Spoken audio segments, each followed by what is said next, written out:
Are they serious? Captain Alara Vaz adjusted the focus on her optical scope. Wind howled through the ruined archway she crouched beneath, tugging at the tatters of a long-dead flag still hanging from a rusted pipe. Her breath misted in the air, vanishing instantly in the -20°C wind chill of Kayla 7's upper valley. Across the ravine, on the jagged ridge, 6 Galactic Council soldiers were performing, a mock battle. One held a fake human head on a pike. Another raised a flag crudely painted with the Terran eagle, crossed out in red. The rest howled, cheered, and danced in exaggerated imitation of human panic. Reyes, her sniper, crouched beside her.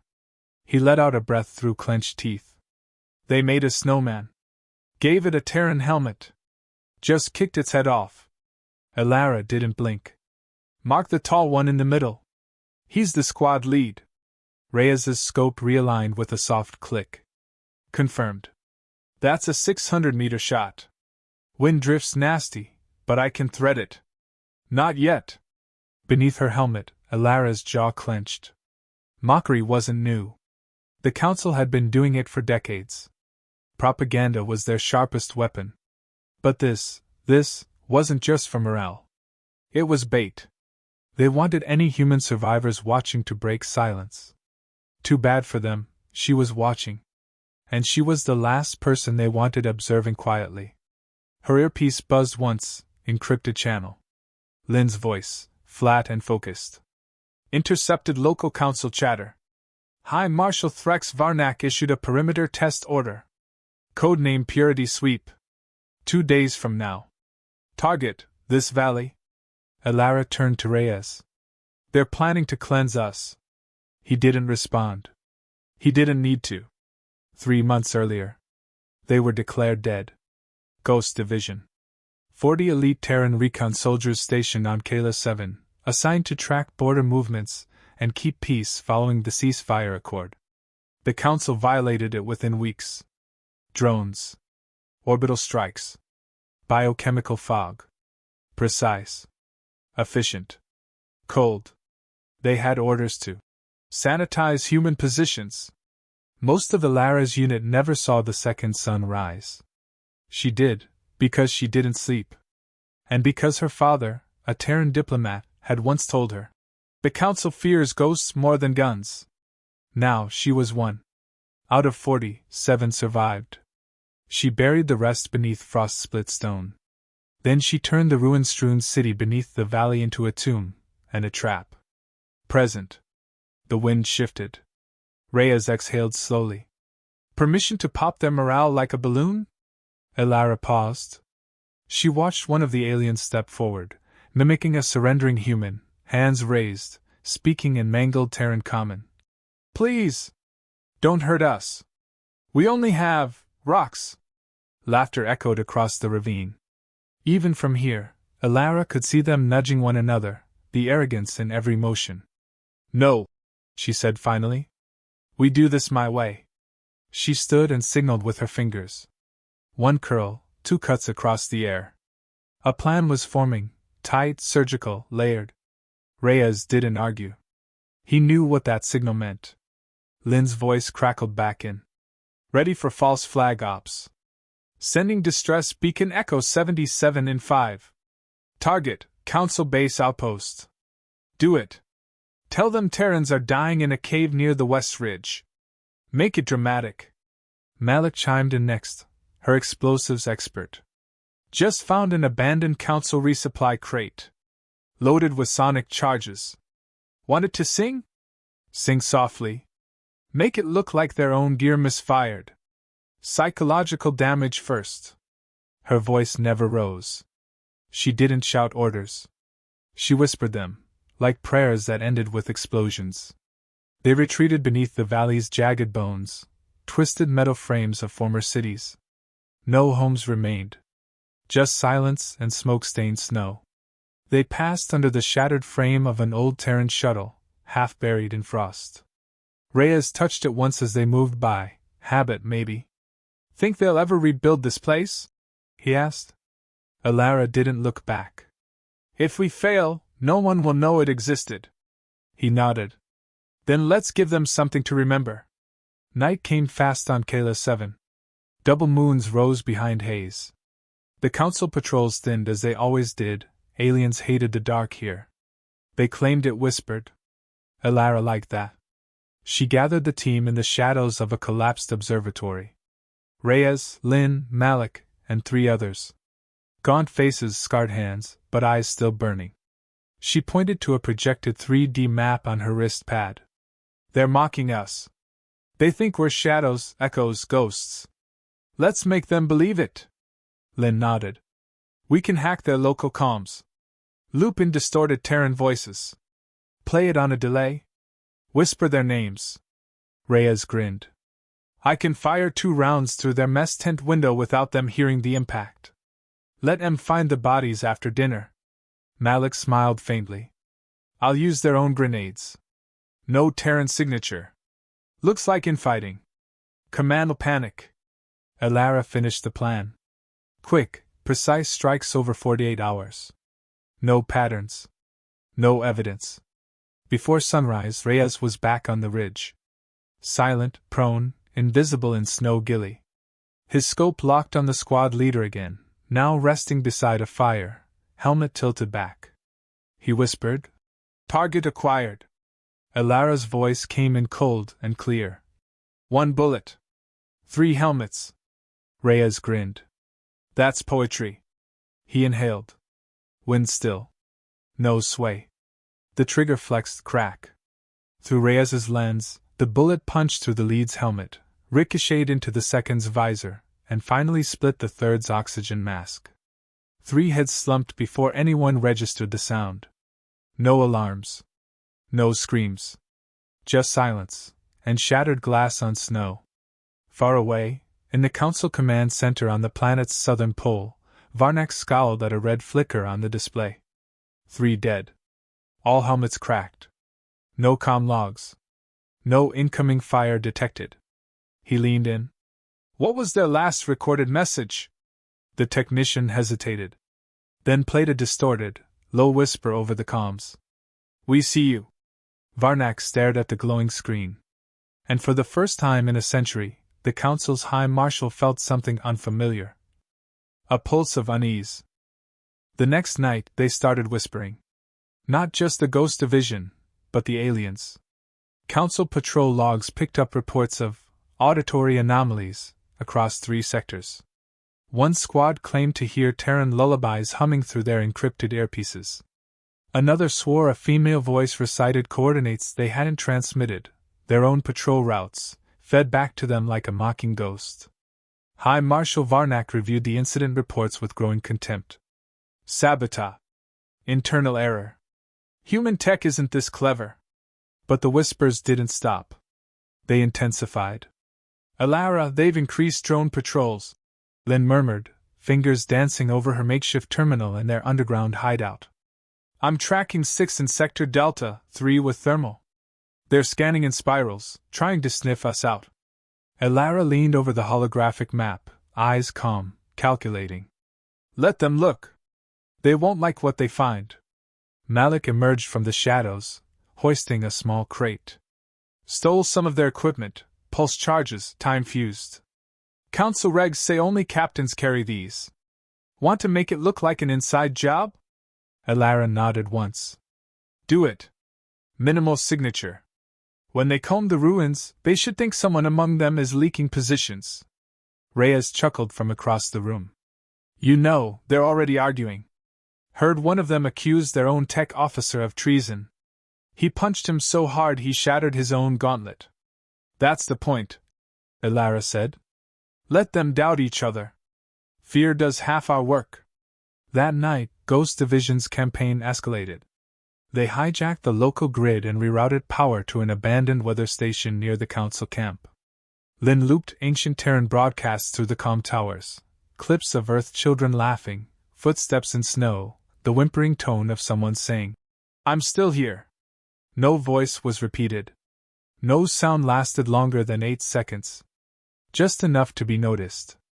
Just enough to make a nervous soldier question what they heard. At 0400, Malik's pulse charge detonated under a council surveillance vehicle. The explosion flung wreckage half a kilometer. No signatures. No heat trails. Just shock and silence. The Council's command channel lit up with confusion. Command, we've lost Unit Zeta 4. Possible equipment malfunction. Negative, satellite records show no external threat. Someone's playing us. Confirm identity of all personnel. In the chaos, Ilara's team moved. Reyes positioned himself above the Council barracks using a derelict monorail support as a sniper perch. He didn't shoot. He observed. He recorded. At precisely 0512, he activated a projector just outside the barracks. A hologram flickered, Ilara's silhouette turned away, whispering something unintelligible. No face. Just presence. When 2 Council soldiers investigated, they found only a blood-red Terran symbol painted into the snow with melted fuel. Meanwhile, Lynn infiltrated the Council's internal database. Not by brute force, by finesse. She mimicked a Lothar technician's credentials and slipped through firewalls like water through fractured rock. She rerouted patrol routes, overlaid unauthorized anomalies, and sent fake alerts to draw soldiers in circles. Done, she whispered to Ilara. Tomorrow night, they'll investigate a non-existent heat bloom near the reactor core. What do they think caused it? Lynn smiled faintly. A human sleeper agent who never left. By the end of day 2, paranoia bloomed across the Council camp like mold. Their patrols doubled. Commanders barked louder. Drones scanned deeper. Soldiers stared too long at shadows. A team of engineers spent 4 hours tearing apart one of their own relay towers, convinced it had been tampered with. It hadn't. The Ghost Division didn't need to touch anything. Just suggest. But not everything went clean. On the second night, during a supply run, Reyes stumbled onto a minor scout patrol earlier than expected. He ducked into cover, heart pounding, pulse rifle set to silent discharge. He could have taken them, easily. But that wasn't the plan. Too much noise ruined the illusion. He whispered into comms. 3 Council scouts, 50 meters, not on the map. Must have rerouted manually. Standing by. Malik responded first. I'm 10 out.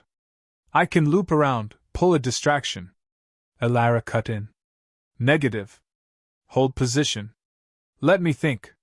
The line went quiet for 3 seconds. Then she said, Race. Toss a thermal flare behind them. Make it look like something's watching from the trees. Reyes nodded. He gently rolled a flare canister toward the north slope. It ignited with a low pop, throwing long humanoid shadows across the ice wall. The scouts turned instantly, weapons raised. One shouted something in Urlan dialect. Another panicked and opened fire, at nothing. 2 minutes later, the patrol was gone. Reyes moved again. Heart steady. Varnak was pacing by the next morning. Explain to me, he growled, how human refugees, starving, scattered, and undersupplied, are causing this level of disruption. His adjutant, pale and shaking, replied, Sir, we believe the humans may not be gone after all. Varnak froze. The air in the command tent thickened. You believe? Belief is for fools and cowards. Give me proof. The adjutant hesitated, then offered a cracked helmet. One from the first sniper incident. Inside was a small data chip. Playback. This is not a war. This is a reminder. Varnak crushed the chip between his claws. Deploy sonic sweepers. Trip every sensor. Flood every cave. I want this valley on fire. He didn't realize that was exactly what Ilara wanted. Hours later, Reyes took another shot. 3 council officers were reviewing recon data near the central tower. A single round passed through all 3 at different angles, ricochets calculated by wind, ice density, and armor curve.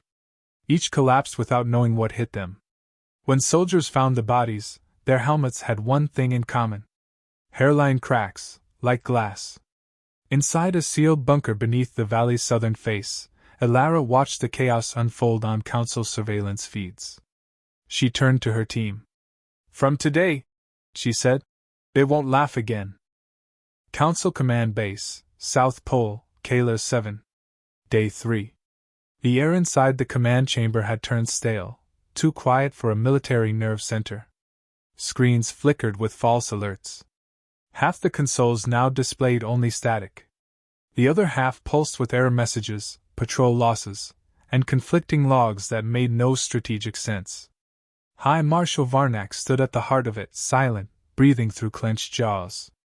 "Report," he barked finally. One of the junior officers, pale green skin mottled with stress blotches, stepped forward. 17 confirmed dead. 4 units in complete disarray. Several are refusing to re-enter the lower valley, sir. They say the terrain is haunted." "Haunted?" Varnak echoed flatly. "By who? Terran ghosts with jammed rifles?" The officer looked down. "They keep hearing things. Seeing shadows. Losing their own drones mid-patrol. We've deployed sweeper bots, recalibrated sensors. Still no results." Varnak's upper mandibles twitched. "Then your sensors are garbage. Replace them." Another voice spoke, hesitant but firm. It was Counselor Tyrus, one of the few council xenopsychologists assigned to Kaler 7. "With respect, Marshal, this is psychological warfare. Carefully calculated. It's not just terror, it's tailored for us." He paused. "They know our habits. Our structure. Even our fault lines." Varnak stared at him a moment. "You're saying this is intentional?" "I'm saying it's surgical. Whoever's behind this knows us better than we assumed. This is no scattered band of stragglers." Varnak turned toward the central display, where helmet fragments were stacked in a digital render. The cracks were not random.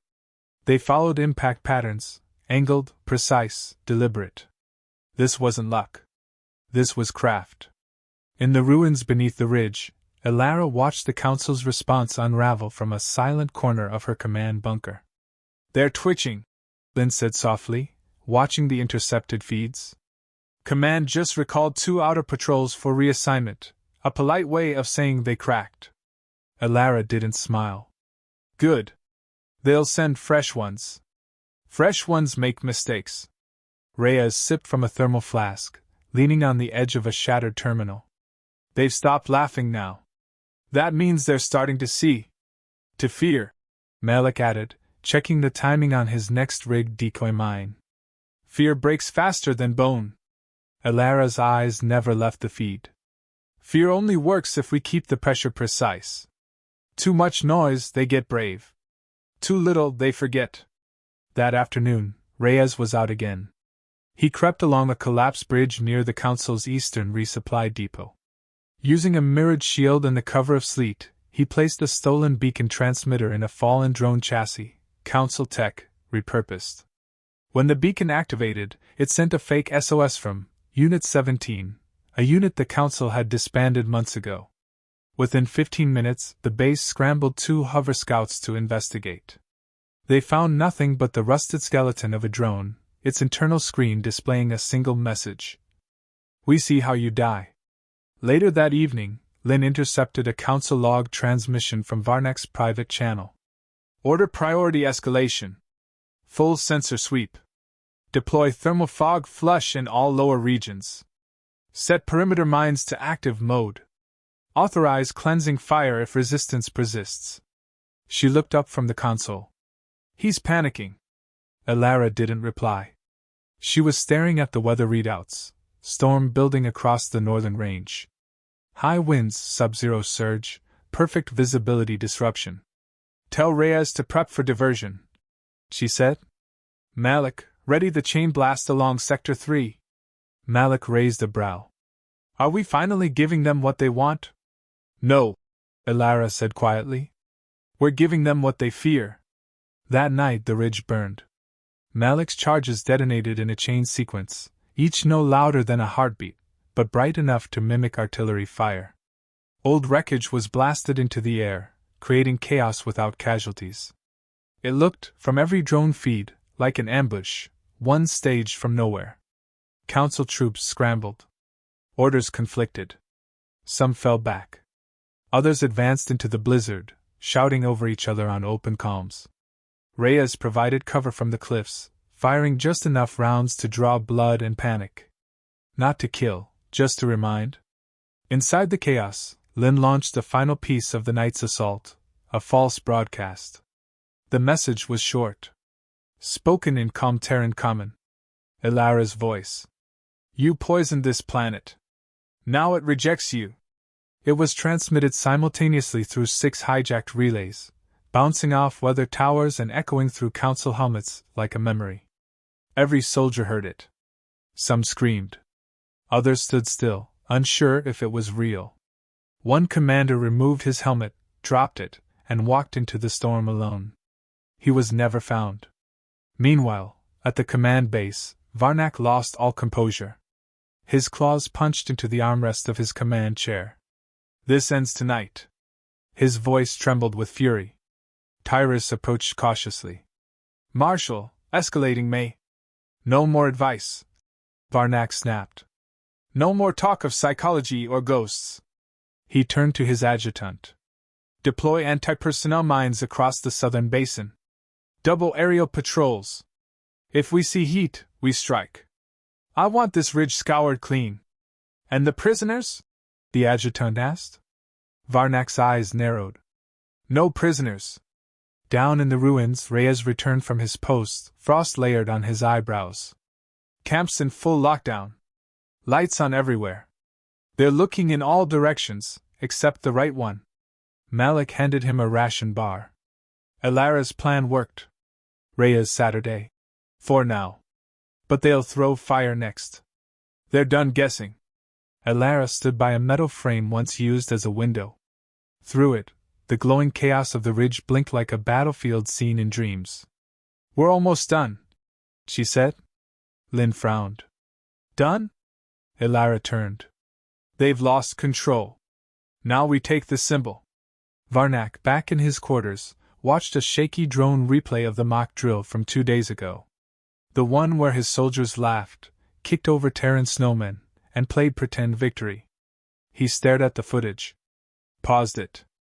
Zoomed in on the background, past the crowd, past the fake flags.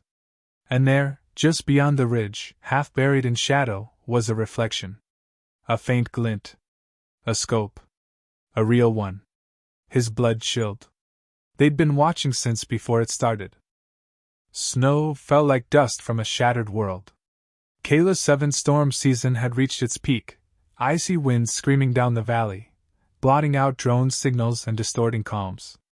It was the kind of night when machines froze mid-flight and footsteps disappeared behind you in seconds. Ilara Vaz stood at the threshold of the breach tunnel, one hand gripping the frost-covered metal rail, eyes fixed on the ridgeline. Behind her, Malik adjusted the timer on a cluster of dead caps. We're live in 6 minutes. Lin checked her uplink gear, breath fogging the air. Their outer defense nets are down. Visual only. We go now, we're shadows. Ilara nodded. Let's finish it. No long speech. No rallying cry. Everyone knew their role. They'd spent 3 days orchestrating a war without being seen.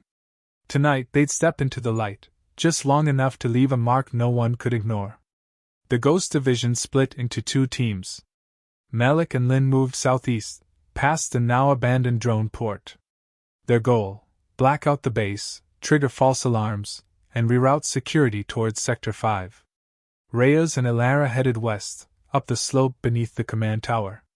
The wind bit through their suits, but their minds were sharp, every movement synchronized. Council guards were posted in 2s, more for appearances now than defense. They weren't prepared for people who didn't flinch at cold or crawl through sewage tunnels to breach compound walls. Reyes took the first shot. Silent, accurate, behind the ear of a tall Drexy officer. Ilara dragged the body into the shadows before it hit the ground. They moved without words. Inside the Council's primary control chamber, High Marshal Varnak pored over a grid projection of Kayla 7. Dots blinked, vanished, reappeared, errors, ghosts, fragments of something he couldn't track. Tyrus stood by the console, watching him. You realize if they breach the command core, your orders tonight will be part of the broadcast. Varnak didn't look up. I will not be threatened by vermin with a grudge. They're not vermin, Tyrus said quietly. They're patient. Malik's charges blew 2 substation junctions simultaneously. The lights inside the barracks flickered, then died. Backup struggled to reboot.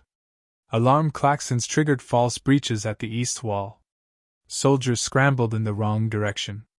Reyes and Ilara slipped through the gap they created, reached the 2nd level, and ascended to the command tower's auxiliary door. Keypad locked. Encrypted. Lynn's voice crackled over the comm. Stand by. Overriding. Done. Welcome in. They entered. Inside, the tower was quiet, too quiet. The soundproof walls held back the chaos below. Varnak stood at the far end, back turned, hands clasped behind him. You made it further than I expected, he said. Ilara raised her rifle. Turn around. He did. Slowly. His armor was ceremonial now, unfit for combat, polished but empty. He looked at her with a mixture of disgust and recognition. I knew it was you. That sniper's shot, only one Terran division trained for that angle. She didn't answer. She didn't need to. You think this display, this ghost act, will earn Earth any favor? Reyes stepped beside her, rifle ready. No. Just fear. Favor comes later. Varnak's hand twitched near a control console. Ilara leveled her rifle. Don't. But he moved anyway. She fired. The round shattered the panel beside his hand. Sparks erupted. Varnak recoiled. You'll be hunted. Already am. She stepped forward, yanked him away from the console, and slammed him against the wall. You mocked the dead with snowmen, she said, voice low. Now you'll explain the missing soldiers. The fake orders. The cleansing no one else approved. I obeyed my mandate. You erased an entire unit and called it protocol. He sneered. You were tools. Now you're ghosts. I gave you what you were built for. Reyes moved in, planted a small transmitter in the center of the room. Time to talk to your audience. Ilara tapped her wrist pad. The room's lights dimmed. Screens along the walls blinked to life. Internal cameras, external feeds, all rerouted to one thing. A live broadcast. Across Kala 7, and far beyond, to Council archives, neutral satellites, even Terran command. The display showed fragments, Council soldiers mocking fallen Terrans. Orders signed by Varnak authorizing execution under false security pretexts. Helmet footage of ghost-like strikes, helpless aliens being stalked, shattered, broken. A narrative rewritten. By the ones they thought had died. Ilara looked at Varnak one last time. You thought no one would survive long enough to hold you accountable.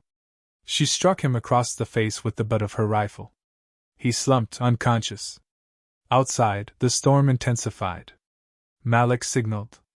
Charges set. Pull back, Ilara ordered. Ridge detonation in 90 seconds.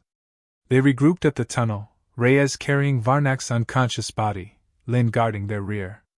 No alarms rang now. The base had gone completely dark.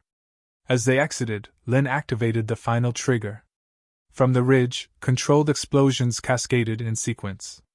Not destructive, symbolic. They lit up the snow in patterns only visible from above. A Terran flag. Formed from fire and shadow. Hours later, Council recovery teams arrived. They found the command tower half frozen, Varnak bound and unconscious, and the data logs wide open for the galaxy to see. Soldiers stood still, staring at the burned ridgeline. Someone whispered, Did they make that? No one answered. Back on a stolen orbital skiff, Ilara watched the feed loop. Reyes leaned against a crate. Think it was enough? She didn't answer right away. Then, they mocked us with glass helmets. We shattered the silence instead. Malik grinned faintly. Now they know we don't break. We crack back. As the stars turned above them and Kala 7 shrank into the distance, Ilara finally let herself exhale. They weren't ghosts anymore. They were reminders.